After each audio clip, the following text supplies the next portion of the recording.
Bonjour à tous et bienvenue sur Weblex TV. Aujourd'hui, la cigarette et l'e-cigarette, quelle attitude adopter dans l'entreprise? En moyenne, un adulte sur 3 fume, ne serait-ce qu'occasionnellement. Les entreprises sont donc nécessairement concernées par des salariés fumeurs. Comment gérer les fumeurs dans l'entreprise? Un salarié peut-il fumer dans son bureau individuel et peut-on autoriser la cigarette électronique?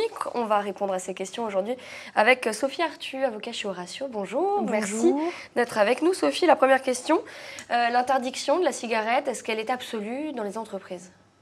Alors effectivement, la règle est très claire. Il est absolument interdit de fumer dans les lieux à usage collectif et donc particulièrement sur le lieu de travail. Cette interdiction, elle vaut aussi bien pour les lieux fermés, couverts, collectifs, individuels. Donc ça peut comprendre les salles de réception, l'accueil, la cantine, les espaces de repos, toutes les salles de réunion, de formation, voilà. Et en ce qui concerne la cigarette électronique cette fois? Alors, concernant la cigarette électronique, l'interdiction de fumer dans l'entreprise vise en premier lieu tous les produits du tabac. Récemment, la loi santé de 2016 a posé le principe de l'interdiction de vapoter sur les lieux fermés et couverts à usage collectif. C'est pourquoi il est recommandé aux employeurs d'interdire également l'usage de la cigarette électronique dans l'entreprise, tant dans les lieux collectifs que les bureaux individuels. Alors, comment gérer les fumeurs dans l'entreprise? Est-ce qu'il doit y avoir des zones fumeurs? Rien n'oblige un employeur à installer dans l'entreprise un local fumeur ou un local réservé aux vapoteurs.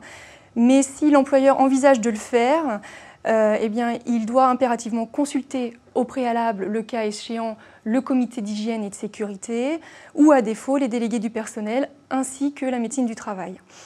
Le local doit respecter certaines contraintes réglementaires, notamment il doit être équipé d'un dispositif d'extraction d'air répondant à des normes précises. Il ne doit pas constituer un lieu de passage. Il doit respecter des surfaces maximales, 20% de la superficie totale de l'établissement sans pouvoir dépasser 35 mètres carrés. Il convient aussi de rappeler que les emplacements fumeurs sont strictement interdits aux jeunes de moins de 16 ans. Alors, comment gérer les temps de pause cigarette? Oui. Alors, c'est une question véritablement importante en matière d'organisation du temps de travail dans les entreprises. Deux possibilités s'offrent à l'employeur. Soit il tolère les temps de pause cigarette sans que ces temps soient décomptés comme du temps de travail effectif et à ce moment-là, cela constitue un usage. Soit il organise effectivement des véritables temps de pause qui seront décomptés dans le temps de travail effectif. Il s'agit d'une question à étudier au cas par cas. Et que risque un employeur qui ne fait pas respecter cette interdiction de fumer? Alors, il convient de rappeler que l'employeur est tenu d'une obligation visant à protéger la santé et la sécurité des salariés, ce qui inclut bien évidemment de protéger contre le tabagisme passif. Un salarié victime de tabagisme passif pourrait très bien prendre acte de la rupture de son contrat de travail.